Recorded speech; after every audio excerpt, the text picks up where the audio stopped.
chegou a seguinte: Caio, como é que eu sei, como saber se eu estou ouvindo a voz de Deus? Você é apenas a minha voz interior falando comigo, Caio. Como é que eu consigo distinguir Porque isso, Deus não a voz do fala Espírito? nada, Deus não fala nada diferente de Jesus, entendeu? Uhum. Então, para eu saber que é a voz de Deus, eu tenho alguns critérios. Número um, e que facilita a sua vida uma barbaridade, é ler o Novo Testamento, ou se você, por alguma razão, preferir, no meu canal no YouTube, você tem lá o Novo Testamento de Carreirinha, Sim. que são vídeos que eu gravei, estão aí disponíveis no Uhum. YouTube. Você entra aí no YouTube, Novo Testamento de Carreirinha, e você deixa tocar. Deixe tocar, tocar, tocar, que você vai aprender qual é o sentido da voz de Deus. Esse é o critério precípuo, é que Deus, Cristo Jesus, não dirá jamais a você coisa alguma que não tenha sido ensinado por ele, Jesus, no Evangelho. Então, ele não tem ordens adicionais, não tem novas revelações que sejam contrárias à palavra explicitada por ele no Evangelho. O Evangelho é o sentido primeiro e último dessa comunicação de Deus com os homens, na perspectiva de como nós devemos viver. Os princípios de Jesus são suficientes e são bastantes para que eu saiba qual é a voz de Deus para mim.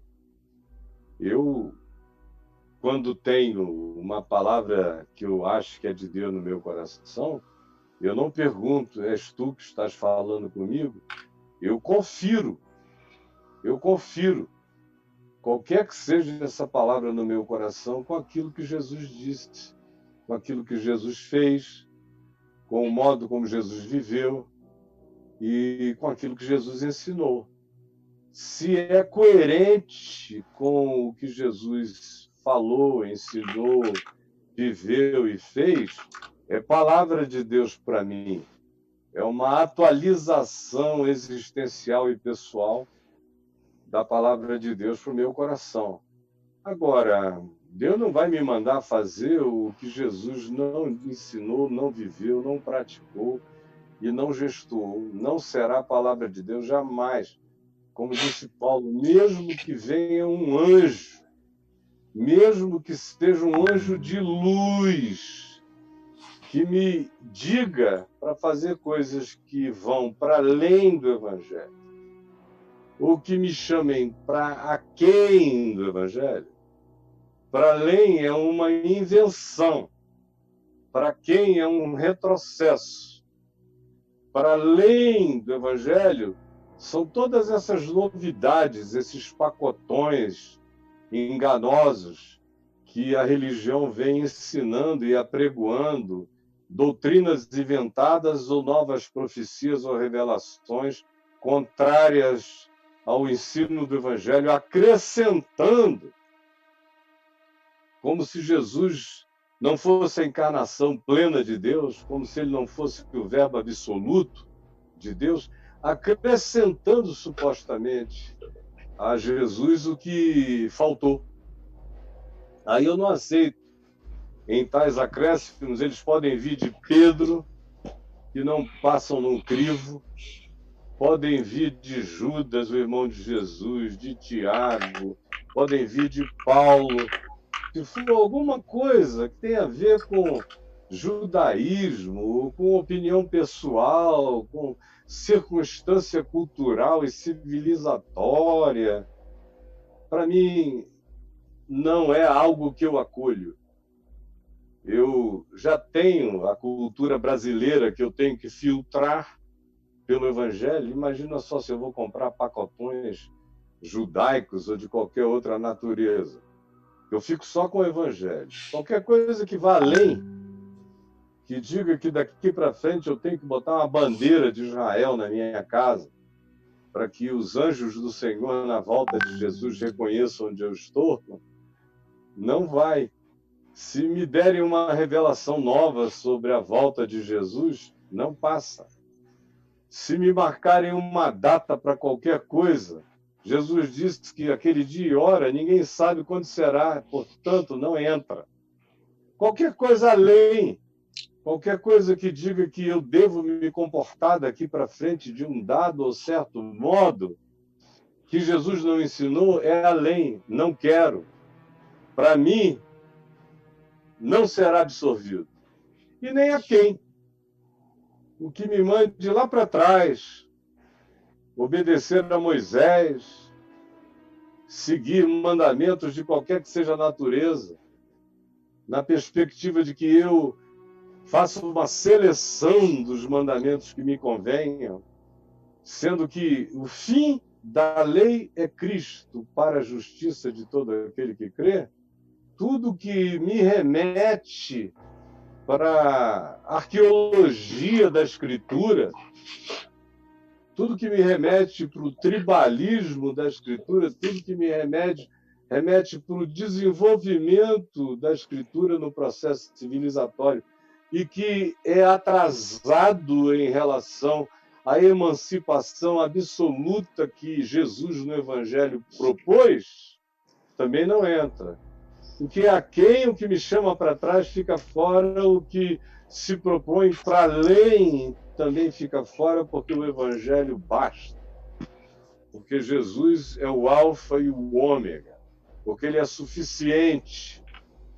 De modo que nas palavras, na encarnação, no ensino, na vivência de Jesus, eu tenho a plenitude da palavra de Deus pela qual eu avalio o que no meu coração suba como intuição divina e no meu coração suba como apenas palavra de um ser que vive preso às circunstâncias, às contingências, ao momento histórico, cultural.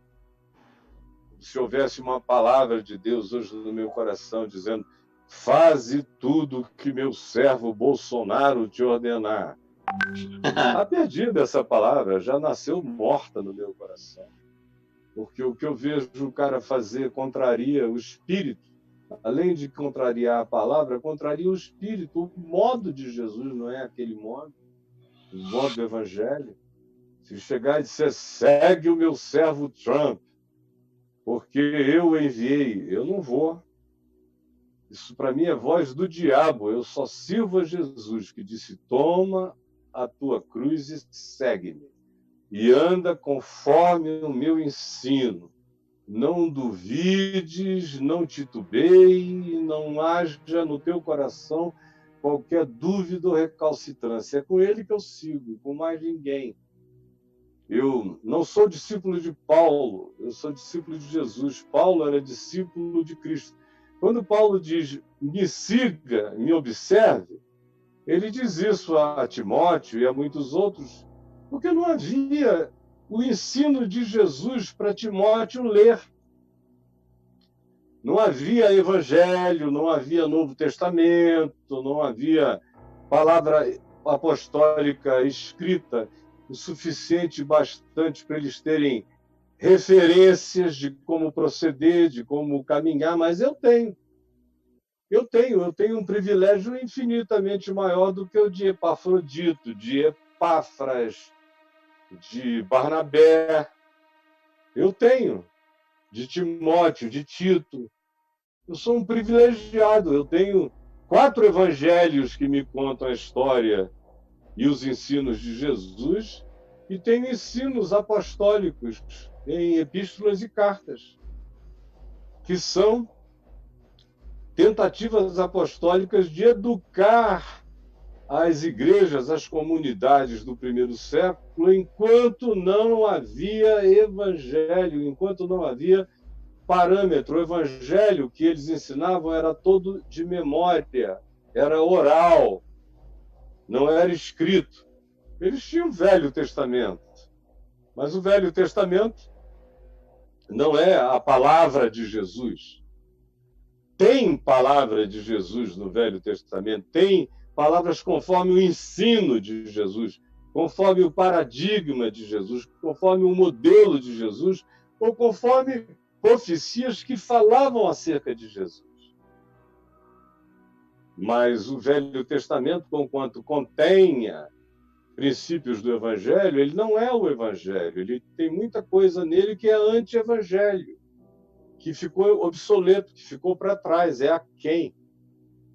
E, por outro lado, eu carrego no coração esse privilégio de poder, há tantos anos, ler os 4 evangelhos, absorver o Espírito de Jesus de tal modo que, frequentemente, o sentimento que eu tenho é de que eu fui um contemporâneo dele.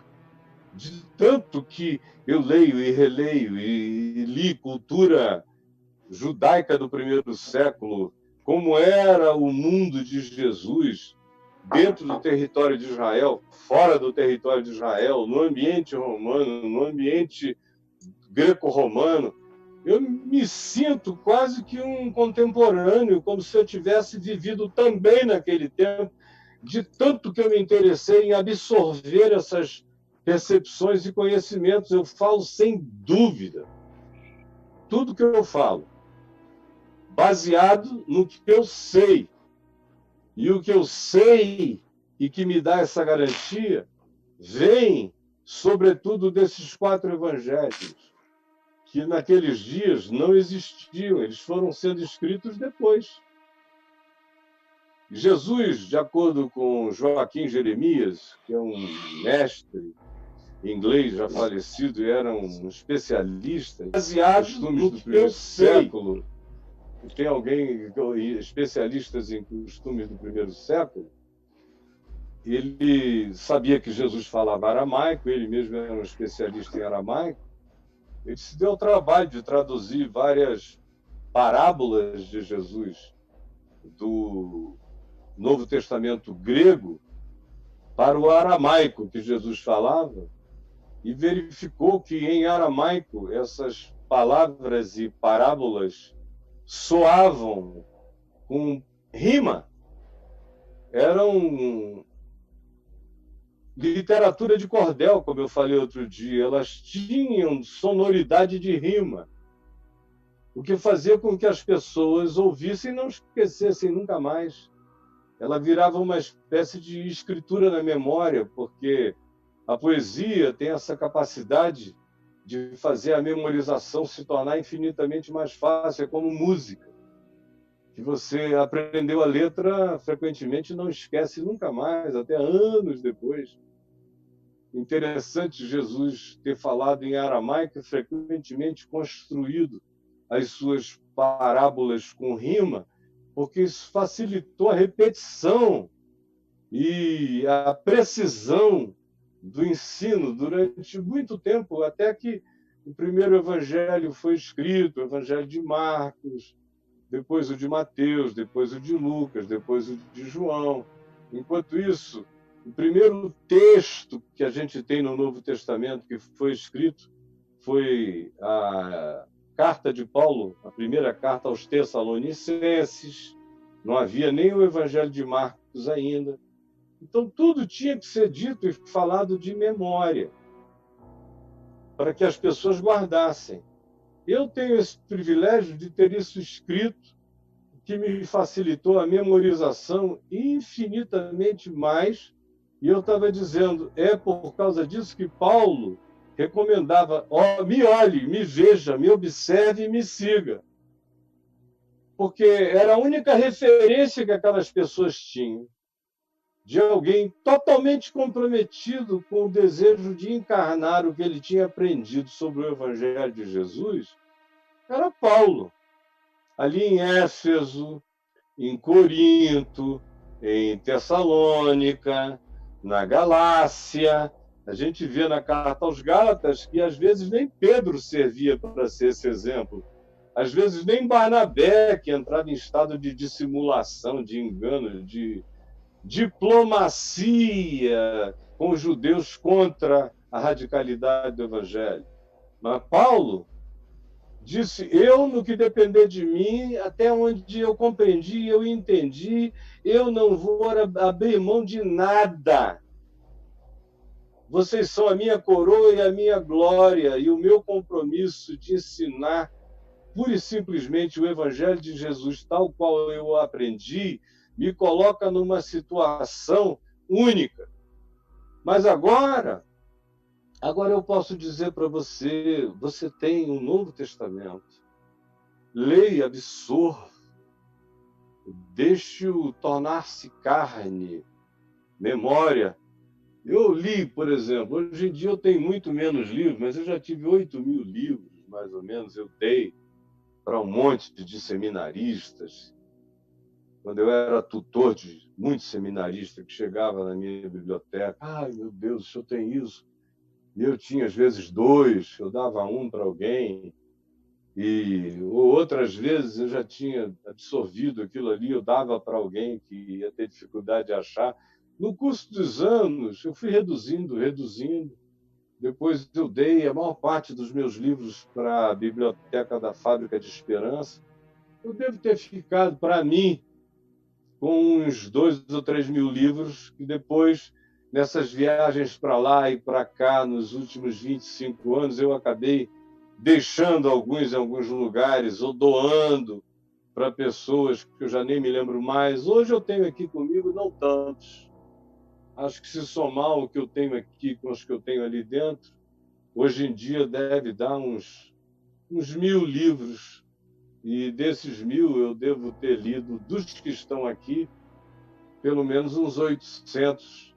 E dos que eu deixei por aí, eu li milhares de outros. Teve um tempo, houve períodos da vida que eu lia 40, 50, 60 mil páginas por ano de textos novos, livros novos, especialmente no tempo que eu viajava horas e horas e horas de avião e ficava em aeroportos.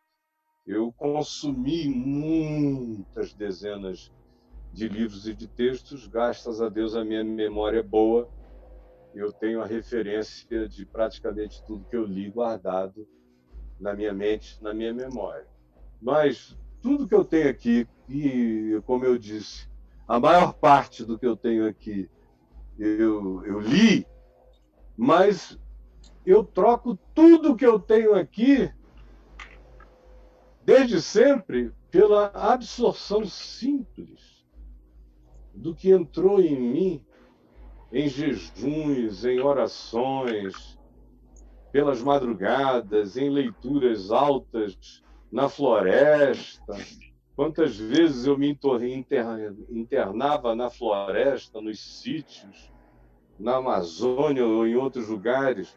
Eu ficava sozinho em regiões remotas do mundo, às vezes no Marrocos, outras vezes em Israel, outras vezes em Portugal, sem ninguém, e com a escritura sendo lida, e eu repetia para mim mesmo, ela foi tomando conta de mim, me possuindo, me impregnando, se celularizando dentro de mim, porque eu sei que tudo aquilo que foi escrito é útil, mas é o que eu tenho em Jesus, mais do que eu tenho na Bíblia, é o que eu tenho nos evangelhos sobre Jesus, que me dão um filtro absoluto de compreensão, tanto quanto é aqui que eu tenho a chave absoluta para abrir todas as portas da sabedoria, do conhecimento e do entendimento.